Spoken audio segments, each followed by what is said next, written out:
ਸਤਨਾਮ ਸ੍ਰੀ ਵਾਹਿਗੁਰੂ ਸਾਹਿਬ ਜੀ।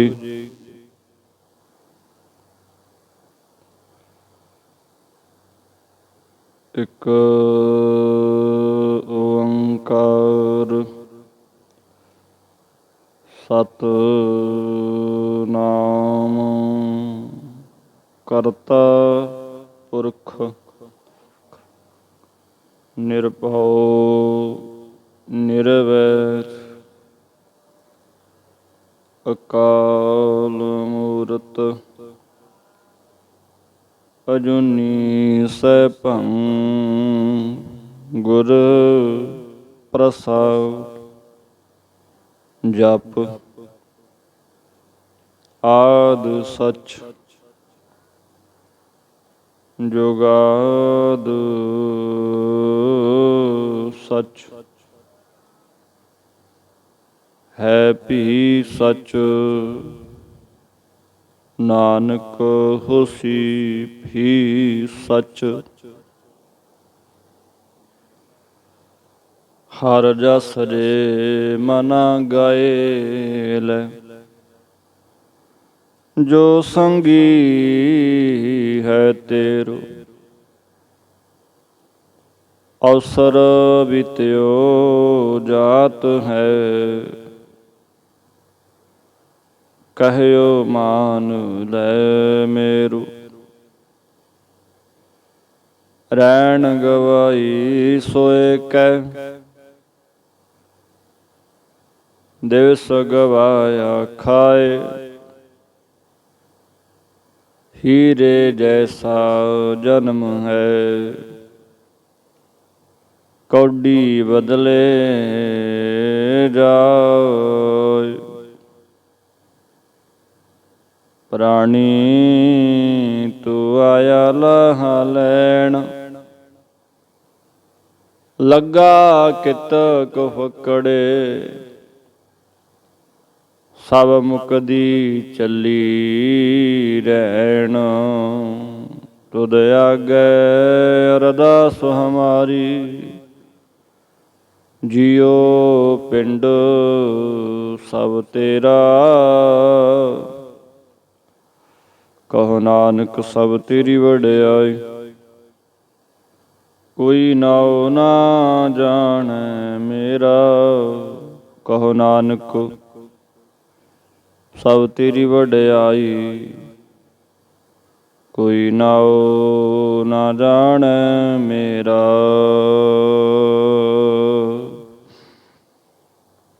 ਪਰਮ ਸਤਿਕਾਰਯੋਗ ਗੁਰੂ ਰੂਪ ਸਾਧ ਸੰਗਤ ਜੀ, ਵਾਹਿਗੁਰੂ ਜੀ ਕਾ ਖਾਲਸਾ ਵਾਹਿਗੁਰੂ ਜੀ ਕੀ ਫਤਿਹ।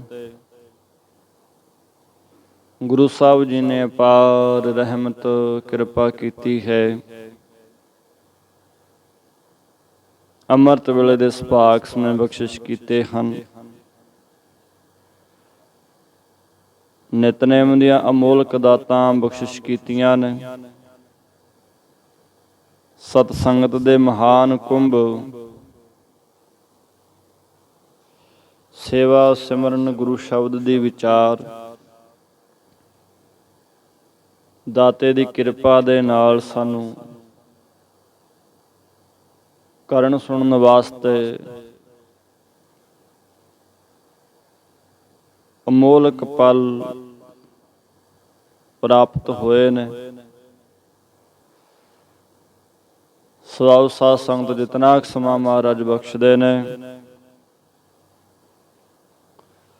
ਕੋਸ਼ਿਸ਼ ਕਰੀਏ ਸਤਿਗੁਰਾਂ ਦੇ ਬਚਨਾਂ ਨੂੰ ਮਨ ਕਰਕੇ ਵਿਚਾਰੀਏ। ਹਿਰਦੇ ਵਸਾਉਣ ਦਾ ਯਤਨ ਕਰੀਏ। ਲੜੀਵਾਰ ਕਥਾ ਗੁਰੂ ਸਾਹਿਬ ਜੀ ਨੇ ਬਖਸ਼ਿਸ਼ ਕੀਤੀ ਹੈ। ਪਿੱਛੇ ਜੋ ਕੱਲ ਵਿਚਾਰਨਾ ਕੀਤਾ ਸੀ ਆਪਾਂ ਨੇ ਕਿ ਪ੍ਰਮਾਤਮਾ ਦਾ ਨਾਮ ਜਿਹੜਾ ਹੈ ਉਹ ਅਮਰ ਫਲ ਹੈ।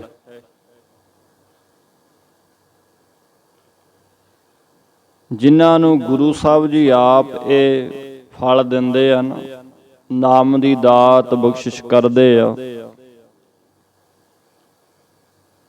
ਉਹ ਤਤਵੇ ਤੇ ਮਹਾਂਪੁਰਸ਼ ਇਸ ਅਮਰ ਫਲ ਨੂੰ, ਨਾਮ ਨੂੰ ਛਕਦੇ ਨੇ। ਫਿਰ ਮਨਮੁਖ ਬਿਰਤੀ ਜਿਹੜੀ ਹੈ ਸੰਸਾਰ ਦੇ ਵਿੱਚ ਲੋਕਾਂ ਦੀ, ਉਹ ਸੁੱਕੇ ਹੋਏ ਦਰਖਤਾਂ ਦੀ ਵਾਂਗ ਹੈ। ਭਾਵ ਨਿਸਰਤਕ ਪੁਣਾ ਹੈ, ਉਹਨਾਂ ਦਾ ਸ਼ਰਧਾ ਨਹੀਂ। ਕਹਿੰਦੇ ਉਹ ਸੁੱਕੇ ਹੋਏ ਬਿਰਛ ਦੀ ਨਿਆਈ ਹੋ ਗਏ ਨੇ। ਸੋਕੜ ਜੜਾਂ ਨੇ ਉਹਨਾਂ ਦੀਆਂ, ਟਾਹਣੀਆਂ ਵੀ ਸੁੱਕ ਜਾਂਦੀਆਂ ਨੇ, ਉਹਨਾਂ ਨੂੰ ਕੋਈ ਫਲ ਨਹੀਂ ਜੇ ਲੱਗਦਾ, ਨਾ ਹੀ ਉਹਨਾਂ ਦੀ ਛਾਂ ਹੁੰਦੀ ਹੈ। ਇਸ ਪ੍ਰਕਾਰ ਮਨਮੁਖਾਂ ਦੀ ਸ਼ਰਧਾ ਰੂਪੀ ਜੜ ਸੁੱਕ ਗਈ, ਸ਼ੁਭ ਗੁਣਾ ਰੂਪੀ ਟਾਹਣੀਆਂ ਵੀ ਸੁੱਕ ਗਈਆਂ। ਨਾ ਹੀ ਉਹਨਾਂ ਨੂੰ ਬ੍ਰਹਮ ਗਿਆਨ ਰੂਪੀ ਫਲ ਲੱਗਦਾ, ਨਾ ਹੀ ਉਹਨਾਂ ਕੋਲ ਸ਼ਾਂਤੀ ਰੂਪੀ ਛਾਂ ਹੁੰਦੀ ਹੈ।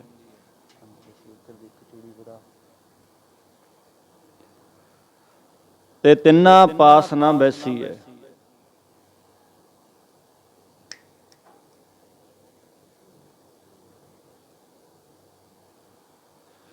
ਕਹਿੰਦੇ ਤਿੰਨਾਂ ਪਾਸ ਨਾ ਬੈਸੀ ਹੈ, ਉਹਨਾਂ ਘਰ ਨਾ ਗਿਰਾਓ। ਫਿਰ ਉਹ ਜਿਹੜੇ ਸੁੱਕੇ ਬਿਰਛ ਹੁੰਦੇ ਆ, ਉਹਨਾਂ ਦੇ ਕੋਲ ਕੋਈ ਨਹੀਂ ਜੀ ਬਹਿੰਦਾ। ਜੇਕਰ ਚੰਗਾ ਘਰ ਬਣਾਉਣਾ ਹੋਵੇ, ਧਰਮਸ਼ਾਲ ਬਣਾਉਣੀ ਹੋਵੇ, ਜਾਂ ਪਿੰਡ ਦਾ ਕੋਈ ਸਾਂਝਾ ਥਾਂ ਬਣਾਉਣਾ ਹੋਵੇ ਨਾ ਜੀ, ਉਹਦੇ ਵਿੱਚ ਐਸੇ ਸੁੱਕੇ ਬਿਰਛ ਨੂੰ ਨਹੀਂ ਲਾਉਣਾ ਕਰਦੇ।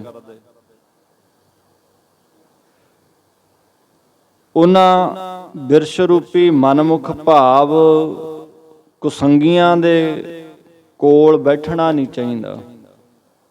ਨਾ ਉਹਨਾਂ ਨੂੰ ਸਰੂਪ ਰੂਪੀ ਘਰ ਦੀ ਪ੍ਰਾਪਤੀ ਹੁੰਦੀ ਹੈ, ਤੇ ਨਾ ਹੀ ਸਤਸੰਗਤ ਰੂਪੀ ਗਰਾਓ ਦੀ ਪ੍ਰਾਪਤੀ ਹੋਈ। ਉਹ ਖਾਲੀ ਹੀ ਤੁਰੇ ਫਿਰਦੇ ਨੇ। ਜਿਹੜੇ ਸੁੱਕੇ ਨੇ ਜੀ, ਉਹਨਾਂ ਕੋਲ ਬੈਠਣ ਦਾ ਕੋਈ ਫਾਇਦਾ ਨਹੀਂ ਹੈ। ਉਹਨਾਂ ਨੇ ਕਿੰਤੂ ਪਰੰਤੂ ਵਾਲੀਆਂ ਗੱਲਾਂ ਕਰਨੀਆਂ ਨੇ, ਕੁਛ ਨਾ ਕੁਛ, ਫਲਾਣਾ ਐਵੇਂ, ਫਲਾਣਾ ਐਵੇਂ, ਕਿਉਂਕਿ ਉਹਨਾਂ ਦੇ ਅੰਦਰ ਨਾਮ, ਬੰਦਗੀ, ਅੰਮ੍ਰਿਤ ਫਲ ਜਿਹੜਾ ਨਹੀਂ ਹੁੰਦਾ। ਉਹਨਾਂ ਨੇ ਨਿਸਰਤਕ ਪੁਣੇ ਦੀਆਂ ਗੱਲਾਂ ਕਰਨੀਆਂ ਨੇ।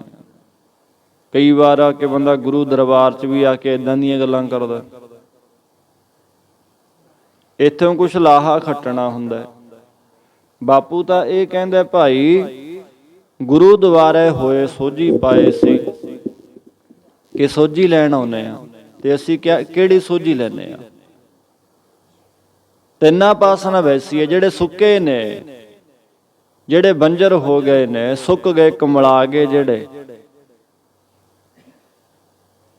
ਕੁਸੰਗ ਹੈ ਜਿਨ੍ਹਾਂ ਦੇ ਕੋਲ ਸੰਗਤ ਨਹੀਂ, ਉਹਨਾਂ ਘਰ ਨਾ ਗਿਰਾਓ। ਉਹਨਾਂ ਨੂੰ ਨਾ ਘਰ ਮਿਲਦਾ, ਨਾ ਗਿਰਾਓ।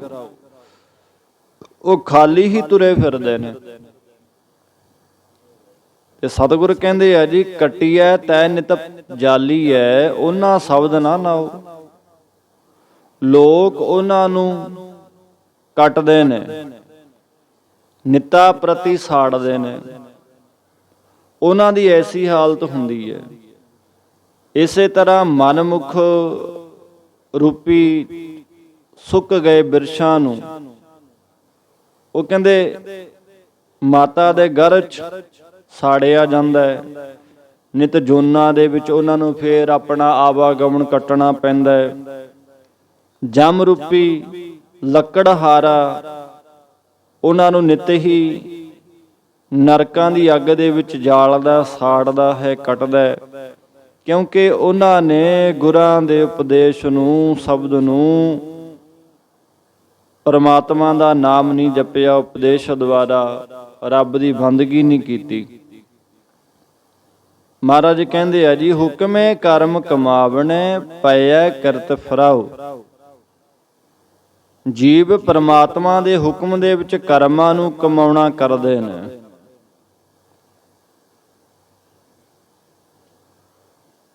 ਅਤੇ ਹੋਏ ਕਰਮਾਂ ਦੇ ਅਨੁਸਾਰ ਹੀ ਜੂਨਾਂ 'ਚ ਉਹ ਭਾਉਂਦੇ ਨੇ, ਫਿਰਦੇ ਨੇ। ਭਾਵ ਉਹ ਮੁਕਤ ਨਹੀਂ ਹੋ ਸਕਦੇ। ਪਇਐ ਕਰਤ ਫਰਾਉ, ਉਹਦਾ ਹੁਕਮ ਹੈ ਜੀ। ਕਿਉਂਕਿ ਉਹਦੀ ਮਰਜ਼ੀ ਤੋਂ ਬਿਨਾਂ, ਉਹਦੇ ਹੁਕਮ ਤੋਂ ਬਿਨਾਂ ਪੱਤਾ ਵੀ ਨਹੀਂ ਹਿਲਦਾ। ਹਾਂ, ਉਹਦੇ ਹੁਕਮ ਦੇ ਵਿੱਚ ਹੀ, ਪਰ ਉਹਨੂੰ ਚੇਤੇ ਚੋਂ ਕੱਢ ਦਿੰਨੇ ਆ ਵੀ ਕਿਹੜਾ ਕਿਆ ਕਿਸੇ ਨੂੰ ਪਤਾ ਲੱਗਦਾ ਹੈ। ਹਰ ਇੱਕ ਬੰਦਾ ਉਹਦੇ ਹੁਕਮ ਦੇ ਵਿੱਚ ਕਰਮ ਕਮਾਉਂਦਾ ਹੈ, ਉਹਦੇ ਹੁਕਮ ਦੇ ਵਿੱਚ ਹੀ ਭਟਕਦਾ ਹੈ। ਜਿਸ ਕੋ ਆਪ ਖਵਾਏ ਕਰਤਾ ਖੁਸ ਲਏ ਚੰਗਿਆਈ। ਤੇ ਸਤਿਗੁਰ ਕਹਿੰਦੇ, ਹੁਕਮੇ ਦਰਸ਼ਨ ਦੇਖਣਾ ਜੈ ਭੇਜੈ ਤਹ ਜਾਓ। ਗੁਰੂ ਸਾਹਿਬ ਜੀ ਦਾ ਵਚਨ ਮੰਨ ਕੇ ਗੁਰਮੁਖ ਵਾਹਿਗੁਰੂ ਦਾ ਦਰਸ਼ਨ ਕਰਦੇ ਨੇ। ਜਿਹਨੇ ਹੁਕਮੇ ਨਹੀਂ ਮੰਨਿਆ, ਉਹਨੂੰ ਪ੍ਰਮਾਤਮਾ ਦੇ ਦੀਦਾਰ ਨਹੀਂ ਹੋਣਗੇ, ਉਹਨੂੰ ਰੱਬ ਦੇ ਦਰਸ਼ਨ ਨਹੀਂ ਹੋਣੇ। ਬਿਨ ਭਾਗਾਂ ਦਰਸ਼ਨ ਨਾ ਥੀਐ, ਭਾਗਹੀਣ ਬਹਿ ਰੋਏ। ਭਾਗਾਂ ਤੋਂ ਬਿਨਾਂ ਦਰਸ਼ਨ ਨਹੀਂ ਹੁੰਦੇ। ਬੜੀ ਦੁਨੀਆ ਆਉਂਦੀ ਆ ਜੀ ਮਹਾਰਾਜ ਦੇ ਚਰਨਾਂ 'ਚ ਜਾਂਦੇ ਆ ਆਪਾਂ, ਬੜੇ ਤੀਰਥ ਸਥਾਨਾਂ ਤੇ ਹੱਥ ਬੰਨ ਕੇ ਬੜੇ ਸਾਧਨ ਕਰਦੇ ਆ, ਠੀਕ ਹੈ। ਮਹਾਰਾਜ ਤੋਂ ਸੁਣੋ ਵੀ ਜਵਾਬ ਕੀ ਹੈ। ਰੋਜ਼ ਆਉਨੇ ਆ, ਮੈਂ ਰੋਜ਼ ਬਹਿਣਾ ਉੱਠ ਕੇ ਉਹਦੇ ਚਰਨਾਂ 'ਚ, ਰੋਜ਼ ਮੱਥਾ ਟੇਕਦਾ, ਤੀਰਥਾਂ ਤੇ ਵੀ ਜਾਂਦੇ ਆ। ਜਵਾਬ ਕੀ ਹੈ ਇਹ ਵੀ ਤਾਂ ਸੁਣੋ ਨਾ। ਜਿਹਦੇ ਚਰਨਾਂ 'ਚ ਆਉਨੇ ਆ ਉਹ ਅਸਲ ਦੇ ਵਿੱਚ ਕਹਿੰਦਾ ਕੀ ਆ। ਜਿਹਨੂੰ ਮੈਂ ਰੋਜ਼ ਨਤਮਸਤਕ ਹੁੰਨਾ, ਉਹਦਾ ਜਵਾਬ ਕੀ ਮਿਲਦਾ ਅੱਗੋਂ। ਮਹਾਰਾਜ ਕਹਿੰਦੇ ਆ, ਸਤਿਗੁਰੂ ਨੂੰ ਸਭ ਕੋ ਦੇਖਦਾ, ਜਗਤਾ ਜਗਤ ਸੰਸਾਰ। ਡਿਠੈ ਮੁਕਤ ਨਾ ਹੋਵੇ, ਜਿਚਰ ਸ਼ਬਦ ਨਾ ਕਰੈ ਵਿਚਾਰ। ਕੇਵਲ ਵੇਖਣ ਦੇ ਨਾਲ ਗੱਲ ਥੋੜੀ ਬਣ ਜੂਗੀ। ਦਵਾਈ ਲੈ ਲਈਏ ਆਪਾਂ, ਬਿਮਾਰੀ ਆਪਾਂ ਨੂੰ, ਹੁਣ ਜੇ ਕੇਵਲ ਦਵਾਈ ਨੂੰ ਦੇਖੀਏ ਜਾਈਏ, ਉਹ ਅਸਰ ਕਰੂਗੀ ਜੀ? ਨਹੀਂ ਕਰਦੀ। ਜ਼ੋਰ ਲਾ ਲਿਓ, ਚਾਹੇ ਡਾਕਟਰ ਨੂੰ ਕਹੀਓ ਵੀ ਤੇਰੀ ਜੇ ਫੀਸ 500 ਆ, 1000 ਲੈ ਲਈ, 1500 ਲੈ ਲਈ, ਬਿਨ ਦਵਾਈ ਖਾਧਿਆਂ ਮੈਨੂੰ ਠੀਕ ਕਰ ਦੇ। ਉਹ ਕਹੂਗਾ ਐਵੇਂ ਥੋੜੀ ਹੁੰਦਾ, ਦਵਾਈ ਖਾਣੀ ਪਊ ਨਾ, ਫੇਰ ਠੀਕ ਹੋਵਾਂਗੇ। ਜਿੰਨਾ ਤੱਕ ਦਵਾਈ ਅੰਦਰ ਨਹੀਂ ਜਾਂਦੀ, ਰੋਗ ਕਿਵੇਂ ਬਾਹਰ ਆਊ। ਇਸੇ ਤਰ੍ਹਾਂ ਗੁਰਮੁਖੋ ਗੁਰੂ ਦਾ ਉਪਦੇਸ਼ ਹੈ। ਗੱਲਾਂ ਤਾਂ ਐ ਥੋੜੀਆਂ ਝਟਕੀਆਂ ਕੌੜੀਆਂ ਲੱਗਦੀਆਂ ਨੇ, ਪਰ ਦਵਾਈ ਉੱਥੇ ਹੀ ਲੜਦੀ ਹੈ ਜਿੱਥੇ ਜ਼ਖਮ ਹੁੰਦਾ ਹੈ। ਜਿਹੜਾ ਠੀਕ ਹੈ ਉਹਦੇ ਕੀ ਦਵਾਈ ਲੜੂ। ਜੇ ਕਮੀਆਂ ਨੇ ਨਾ ਸਾਡੇ 'ਚ, ਤੇ ਨਾਲੇ ਜੇ ਸਾਰੀ ਸੁਧਰ ਗਏ, ਜੇ ਸਾਡੇ 'ਚ ਕਮੀਆਂ ਨਾ ਹੁੰਦੀਆਂ, ਅਸੀਂ ਇੱਥੇ ਕੀ ਲੈਣ ਆਉਂਦੇ। ਪਏ ਹੁੰਦੇ ਪਰਮੇਸ਼ਰ ਦੇ ਚਰਨਾਂ 'ਚ। ਆਪਣੇ 'ਚ ਔਗਣ ਨਾ ਹੁੰਦੇ ਤਾਂ ਇੱਥੇ ਕਿਆ ਲੈਣ ਆਉਣਾ ਸੀ ਆਪਾਂ। ਜੇ ਅਸੀਂ ਆਪਾਂ ਪਾਪ ਨਾ ਕਰਦੇ, ਰੱਬ ਨੂੰ ਕੌਣ ਚੇਤੇ ਕਰਦਾ। ਜੇ ਅਸੀਂ ਕੌੜੇ ਬਚਨ ਨਾ ਬੋਲਦੇ, ਰੱਬ ਦੇ ਮਿੱਠੇ ਵਚਨ ਕੌਣ ਚੇਤੇ ਕਰਦਾ। ਜੇ ਕੌੜਾ ਨਾ ਹੁੰਦਾ, ਜ਼ਹਿਰ ਨਾ ਹੁੰਦੀ, ਤਾਂ ਅੰਮ੍ਰਿਤ ਨੂੰ ਕੌਣ ਪੁੱਛਦਾ ਜੀ। ਜ਼ਰੂਰੀ ਨੇ। ਸਾਡੇ ਪਾਪੀ ਜੀਵਾਂ ਕਰਕੇ ਹੀ ਪਰਮੇਸ਼ਰ ਦੀ, ਰੱਬ ਦੀ, ਗੁਰੂ ਦੀ ਪਛਾਣ ਹੈ। ਸੁਰਹੋ ਵਿਚਾਰ ਡਿਠੈ ਮੁਕਤ ਨਾ ਹੋਵੇ, ਜਿਚਰ ਸ਼ਬਦ ਨਾ ਕਰੇ ਵਿਚਾਰ।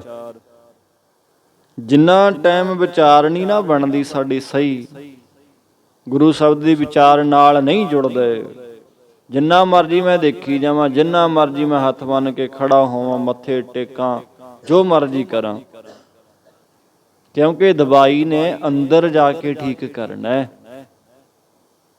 ਗੁਰੂ ਦਾ ਜੇ ਬਚਨ ਮੰਨਾਂਗੇ ਤਾਂ ਗੱਲ ਬਣੂ, ਨਹੀਂ ਫਿਰ ਜਿੰਨਾ ਮਰਜੀ ਮੈਂ ਭਰਮਣ ਕਰਾਂ। ਹੁਕਮੇ ਦਰਸ਼ਨ ਦੇਖਣਾ ਜੈ ਭੇਜੇ ਤੈ ਜਾਓ। ਗੁਰੂ ਦਾ ਬਚਨ ਮੰਨ ਕੇ ਗੁਰਮੁਖ ਪਰਮਾਤਮਾ ਦਾ ਦਰਸ਼ਨ ਕਰਦੇ ਨੇ। ਫਿਰ ਮਹਾਰਾਜ ਜਿੱਥੇ ਭੇਜਣ ਉੱਥੇ ਖੁਸ਼ ਹੋ ਕੇ ਜਾਂਦੇ ਨੇ। ਸੇਵਾ ਲਈ ਕੋਈ ਵੀ ਹੁਕਮ ਕਰਨ ਤਾਂ ਉਹ ਖਿੜੇ ਮੱਥੇ ਪ੍ਰਵਾਨ ਕਰਦੇ ਨੇ। ਉਹ ਹੁਕਮ ਦੇ ਵਿੱਚ ਦੁਨੀਆ ਦੇ ਉਧਾਰ ਵਾਸਤੇ ਆਉਂਦੇ ਨੇ ਤੇ ਉਹ ਲੱਖਾਂ ਦਾ ਭਲਾ ਕਰਨ ਕਰਕੇ ਵੈਕੁੰਠ ਵਿੱਚ ਜਾ ਕੇ ਵਸ ਜਾਂਦੇ ਨੇ। ਤੇ ਅਸੀਂ ਚੱਲਦੇ ਹਾਂ ਗੁਰੂ ਦੀ ਰੱਬ ਦੀ ਰਜ਼ਾ ਤੋਂ ਉਲਟ। ਭਾਵ ਕਬੀਰ ਸਾਹਿਬ ਦੇ ਘਰ ਨੂੰ ਲੱਗ ਗਈ ਅੱਗ। ਇੱਕ ਸਮਝਣ ਦਾ ਨੁਕਤਾ ਹੈ। ਕਬੀਰ ਦੇ ਘਰ ਨੂੰ ਅੱਗ ਲੱਗ ਗਈ। ਲੋਕ ਭੱਜੇ ਫਿਰਨ ਗਵਾਂਢੀ ਅੱਗ ਬੁਝਾਉਣ। ਕੋਈ ਪਾਣੀ ਚੁੱਕੇ, ਕੋਈ ਕਿਵੇਂ, ਕੋਈ ਉਹਦਾ ਸਮਾਨ ਚੁੱਕੇ ਅੰਦਰੋਂ ਵੀ ਸਮਾਨ ਬਚ ਜਾਏ ਕਬੀਰ ਦੇ ਘਰ ਦਾ। ਕਬੀਰ ਬੈਠੇ ਨੇ ਟੌਰ ਨਾਲ, ਆਰਾਮ ਨਾਲ ਬੈਠੇ ਨੇ। ਕਿਸੇ ਨੇ ਕਿਹਾ ਕਬੀਰ ਤੇਰੇ ਘਰ ਨੂੰ ਅੱਗ ਲੱਗੀ ਹੋਈ ਹੈ, ਤੂੰ ਘਰ ਨੂੰ ਬਚਾ ਲੈ, ਅੱਗ ਬੁਝਾ ਲੈ, ਸਮਾਨ ਕੱਢ ਲੈ, ਕੋਈ ਕੀਮਤੀ ਸਮਾਨ ਬਚ ਜੂ। ਉਹ ਕਹਿੰਦਾ ਅੱਛਾ ਜੀ। ਕਹਿੰਦੇ ਹੋਰ ਤੈਨੂੰ ਦਿਖ ਨਹੀਂ ਰਿਹਾ ਅੱਗ ਲੱਗੀ ਹੋਈ ਹੈ ਘਰ ਨੂੰ, ਬੁਝਾ ਇਹਨੂੰ। ਕਹਿੰਦੇ ਕਿਵੇਂ ਬੁਝੂ? ਕਬੀਰ ਕਹਿੰਦਾ ਅੱਗ ਕਿਵੇਂ ਬੁਝੂ? ਉਹ ਕਹਿੰਦੇ ਅੱਗ ਪਾਣੀ ਨਾਲ ਬੁਝਣੀ ਆ, ਹੋਰ ਅੱਗ ਨਾਲ ਬੁਝਣੀ ਆ? ਅੱਗ ਪਾਣੀ ਨਾਲ ਬੁਝੂ, ਤੂੰ ਪਾਣੀ ਚੱਕ, ਪਾਣੀ ਪਾ ਅੱਗ ਤੇ ਬੁਝਾ। ਉਹ ਕਹਿੰਦਾ ਮੈਂ ਫੇਰ ਨਹੀਂ ਬੁਝਾਉਂਦਾ। ਕਿਉਂ? ਫਿਰ ਤਾਂ ਕਹਿੰਦਾ ਮੈਂ ਜਮੀ ਨਹੀਂ ਬੁਝਾਉਂਦਾ। ਜੇ ਅੱਗ ਪਾਣੀ ਨਾਲ ਬੁਝਦੀ ਆ ਮੈਂ ਨਹੀਂ ਬੁਝਾਉਂਦਾ। ਕਿਉਂ? ਕਬੀਰ ਸਾਹਿਬ ਨੇ ਵਚਨ ਕੀਤਾ, ਕਹਿੰਦੇ ਆਪੇ ਪਾਵਕ ਆਪੇ ਪਵਣਾ। ਕਹਿੰਦੇ ਅੱਗ ਵੀ ਉਹ ਆਪੀ ਹੈ। ਇੱਕ ਸਮਝਣ ਦਾ ਨੁਕਤਾ ਹੈ। ਇਹ ਨਹੀਂ ਵੀ ਅਸੀਂ ਆਪਣੇ ਘਰ ਨੂੰ ਅੱਗ ਲਾ ਦਈਏ ਵੀ ਆਪੇ ਬੁਝਾਊਗਾ। ਉਹ ਉਹਨਾਂ ਦੀ ਅਵਸਥਾ ਸੀ। ਇਹ ਆਪਣੀ ਤਾਂ ਅਵਸਥਾ ਕਲਯੁਗੀ ਹੈ। 100 ਕਮੀਆਂ ਨੇ ਸਾਡੇ 'ਚ। ਉਹ ਕਹਿੰਦੇ ਆਪੇ ਪਾਵਕ ਆਪੇ ਪਵਣਾ। ਉਹ ਅੱਗ ਵੀ ਆਪ ਹੀ ਆ, ਉਹ ਪਾਣੀ ਵੀ ਆਪ ਹੀ ਆ, ਹਵਾ ਵੀ ਆਪ ਹੀ ਆ। ਜਾਰੈ ਖਸਮ ਤਾਂ ਰਾਖੈ ਕਵਨਾ। ਜੇ ਉਹ ਜਲਾਉਣਾ ਚਾਹੁੰਦਾ ਨਾ, ਮੈਨੂੰ ਜਾਲਣਾ ਚਾਹੁੰਦਾ, ਮਚਾਉਣਾ ਚਾਹੁੰਦਾ, ਤਾਂ ਕੌਣ ਬਚਾਊ? ਉਹਦਾ ਹੁਕਮ ਹੈ। ਜਦੋਂ ਅਵਸਥਾ ਬਣ ਗਈ, ਉਹ ਦੁਨੀਆ ਦੇ ਉਧਾਰ ਵਾਸਤੇ ਆਉਂਦੇ ਨੇ। ਉਹ ਸੇਵਾ ਲਈ ਕੋਈ ਵੀ ਗੁਰੂ ਸਾਹਿਬ ਪਰਮਾਤਮਾ ਹੁਕਮ ਕਰਨ, ਖਿੜੇ ਮੱਥੇ ਉਹਦੇ ਹੁਕਮ ਨੂੰ ਮੰਨਦੇ ਨੇ। ਭਲਾ ਕਰਨ ਆਉਂਦੇ ਨੇ ਲੱਖਾਂ ਲੋਕਾਂ ਦਾ, ਤੇ ਭਲਾ ਕਰਕੇ ਪ੍ਰੇਮੀਓ ਉਹ ਸੰਸਾਰ ਦੇ ਵਿੱਚੋਂ ਚਲੇ ਜਾਂਦੇ ਨੇ। ਜੈ ਵੈਸਾਲੈ ਤੈ ਵੈਸਾ ਸੁਆਮੀ, ਜੈ ਭੇਜੈ ਤਹਿ ਜਾਵਾਂ।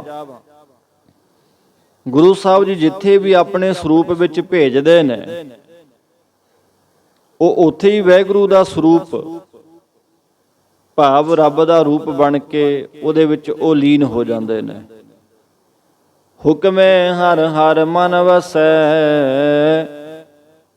ਹੁਕਮੇ ਸੱਚ ਸਮਾਉ। ਹੁਕਮੇ ਕਹੀਏ ਭਾਣੇ ਵਿੱਚ ਹੀ ਸਾਰਿਆਂ ਨੂੰ ਹਰੇ ਭਰੇ ਕਰਨ ਵਾਲੇ ਪਰਮਾਤਮਾ ਦਾ ਨਾਮ ਜਿਹੜਾ ਹੈ ਮਨ ਦੇ ਵਿੱਚ ਵਸ ਜਾਂਦਾ ਹੈ। ਅਤੇ ਹੁਕਮੇ ਕਹੀਏ ਭਾਣਾ ਮੰਨਣ ਨਾਲ ਹੀ ਸੱਚ ਦੇ ਸਰੂਪ ਦੇ ਵਿੱਚ ਮਿਲਾਪ ਹੁੰਦਾ, ਬੰਦਾ ਉਹਦੇ ਵਿੱਚ ਸਮਾਉਂਦਾ ਹੈ ਉਹਦੀ ਰਜ਼ਾ ਅਨੁਸਾਰ ਹੀ। ਹੁਕਮ ਨਾ ਜਾਣੈ ਬੱਪੜੇ, ਭੁੱਲੇ ਫਿਰੈ ਗਵਾਰ। ਕਹਿੰਦੇ ਜਿਹੜੇ ਤੁਸ਼ ਜੀਵ ਬੱਪੜੇ ਕਹੀਏ ਵਿਚਾਰੇ, ਪਰਮਾਤਮਾ ਦੇ ਹੁਕਮ ਨੂੰ ਜਾਣਦੇ ਨਹੀਂ ਕਿ ਹੁਕਮ ਕੀ ਹੈ, ਉਹ ਗਵਾਰ ਮੂਰਖ ਹੁਕਮ ਵੱਲੋਂ ਬੇਸਮਝ ਹੀ ਤੁਰੇ ਫਿਰਦੇ ਨੇ। ਉਹ ਇੱਕ ਪਰਮੇਸ਼ਰ ਦੇ ਹੁਕਮ ਨੂੰ ਸਮਝਦੇ ਨਹੀਂ। ਲੱਖ ਬੰਦਾ ਅੱਖਾਂ ਮੀਚੇ, ਬਗਲ ਸਮਾਧੀ ਲਾਵੇ, ਕਿਉਂਕਿ ਮਹਾਰਾਜ ਕਹਿੰਦੇ ਆ ਜੀ, ਸੱਪ ਕੁੰਚ ਛੋੜੈ ਵਿਖ ਨਹੀਂ ਛੱਡੈ। ਸੱਪ ਜਿਹੜਾ ਹੈ ਉਹ ਆਪਣੀ ਕੁੰਜ, ਜਾਂ ਆਪਾਂ ਕੰਜ ਕਹਿ ਦਿੰਦੇ ਆ, ਉਹ ਕੁੰਜ ਨੂੰ ਇਹ ਤਾਰਦਾ, ਜ਼ਹਿਰ ਨਹੀਂ ਛੱਡਦਾ ਆਪਣੀ।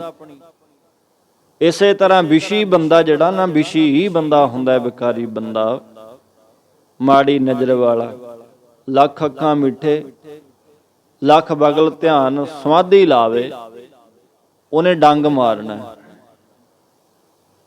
ਜਿਹਨੂੰ ਆਦਤ ਪੈ ਗਈ ਨਾ ਜ਼ਹਿਰ ਉਗਲਣ ਦੀ, ਉਹਨੇ ਚੰਗਾ ਨਹੀਂ ਮਾੜਾ ਹੀ ਤੋਲਣਾ, ਕੁਫਰ ਹੀ ਤੋਲਣਾ। ਕਿਉਂਕਿ ਇੱਕ ਹੁੰਦੇ ਨੇ ਹੰਸ, ਇੱਕ ਹੁੰਦੇ ਨੇ ਬਗਲੇ। ਆ ਸਤਸੰਗਤ ਜਿਹੜੀ ਹੈ ਪ੍ਰੇਮੀਓ, ਇਹ ਮਾਨ ਸਰੋਵਰ ਹੈ, ਨਦੀ ਹੈ। ਮਾਨ ਸਰੋਵਰ ਸਮੁੰਦਰ ਹੈ।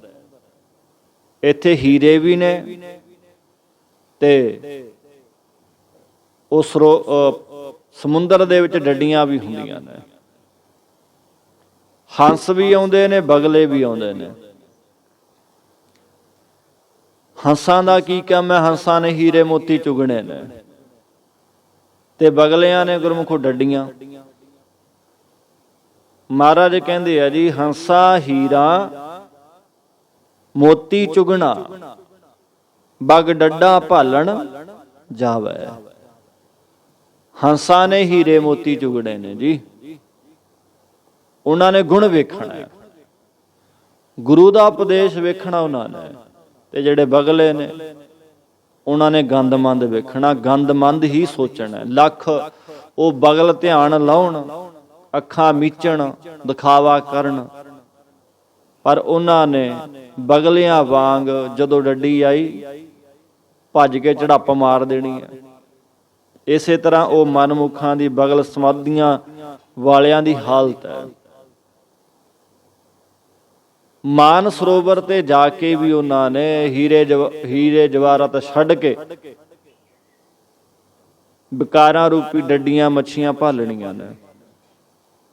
ਕੋਸ਼ਿਸ਼ ਕਰੀਏ ਬਗਲੇ ਨਾ ਬਣੀਏ, ਹੰਸ ਬਣੀਏ। ਗੁਰੂ ਦੇ ਕੀਮਤੀ ਅਮੋਲਕ ਸ਼ਬਦ ਜਿਹੜੇ ਨੇ, ਵਚਨ ਜਿਹੜੇ ਨੇ ਪ੍ਰੇਮੀਓ, ਉਹਨਾਂ ਨੂੰ ਹਿਰਦੇ ਵਸਾਈਏ। ਕਿਉਂਕਿ ਇੱਕ ਦਿਨ ਆ ਚੁਗੇ ਹੋਏ ਚੋਗੇ ਦਾ ਹਿਸਾਬ ਕਿਤਾਬ ਹੋਣਾ ਜੀ। ਕੀ ਕੁਛ ਚੁਗਿਆ? ਕਿਉਂਕਿ ਜਿੱਦਾਂ ਦਾ ਖਾਵਾਂਗੇ ਨਾ, ਉਦਾਂ ਦਾ ਸਰੀਰ ਤੇ ਅਸਰ ਹੋਊਗਾ। ਜਿੱਦਾਂ ਦਾ ਪੀਵਾਂਗੇ, ਉਦਾਂ ਦਾ ਅਸਰ ਹੋਣਾ। ਸੋ ਇਸ ਕਰਕੇ ਐਸਾ ਖਾਣਾ ਖੁਸ਼ੀ ਕੁਆਰ, ਜਿਤ ਖਾਧੈ ਤਨ ਪੀੜੀਐ, ਮਨ ਮੈਂ ਚਲੈ ਬੇਕਾਰ। ਫਾਇਦਾ ਕੀ ਹੈ ਉਹਦਾ? ਐਦੂ ਦਾ ਬੰਦਾ ਭੁੱਖੇ ਹੀ ਚੰਗਾ ਹੈ। ਖੁਰਾਕ ਜਿਹੜੀ ਹੈ ਨਾ, ਰੂਹ ਦੀ ਖੁਰਾਕ ਨਾਮ ਬਾਣੀ ਹੈ। ਸਰੀਰ ਦੀ ਖੁਰਾਕ ਭੋਜਨ ਹੈ, ਠੀਕ ਹੈ। ਸਰੀਰ ਨੂੰ ਤੰਦਰੁਸਤੀ ਵਾਸਤੇ, ਰਿਸ਼ਟ ਪੁਸ਼ਟ ਰਹਿਣ ਵਾਸਤੇ ਸੰਤੁਲਿਤ ਭੋਜਨ ਦੀ ਲੋੜ ਹੁੰਦੀ ਆ।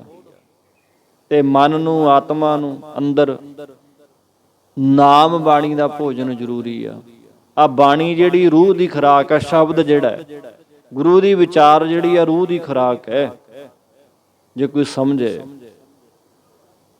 ਪਰ ਜਿਹਦੇ ਸਮਝ ਤੋਂ ਪਰੇ ਨੇ ਗੱਲਾਂ, ਉਹਦੇ ਪੱਲੇ ਨਹੀਂ ਪੈਂਦੀ ਇਹ ਵਿਚਾਰ। ਇਸ ਕਰਕੇ ਯਤਨ ਕਰੀਏ, ਹੁਕਮ ਨਾ ਜਾਣੇ ਬੱਪੜੇ, ਭੁੱਲੇ ਫਿਰੇ ਗਵਾਰ। ਉਹ ਜਿਹੜੇ ਮਨਮੁਖ ਨੇ, ਗੁਰੂ ਦਾ ਹੁਕਮ ਨਹੀਂ ਜਾਣਦੇ, ਉਹ ਮੂਰਖ ਭੁੱਲੇ ਹੋਏ ਬੇਸਮਝ ਹੀ ਤੁਰੇ ਫਿਰਦੇ ਨੇ।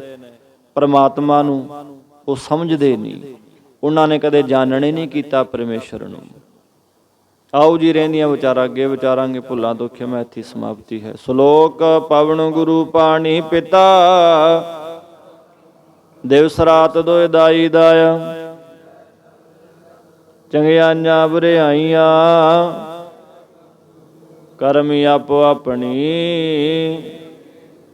ਜਿਨੀ ਨਾਮ ਤੇ ਆਇਆ ਨਾਨਕ ਤੇ ਮੁਖ ਉਜਲੇ। ਜਿਨੀ ਨਾਮ ਤੇ ਆਇਆ ਨਾਨਕ ਤੇ ਮੁਖ ਉਜਲੇ। ਵਾਹਿਗੁਰੂ ਜੀ ਕਾ ਖਾਲਸਾ, ਵਾਹਿਗੁਰੂ ਜੀ ਕੀ ਫਤਿਹ। ਤੂੰ ਠਾਕੁਰ ਤੁਮ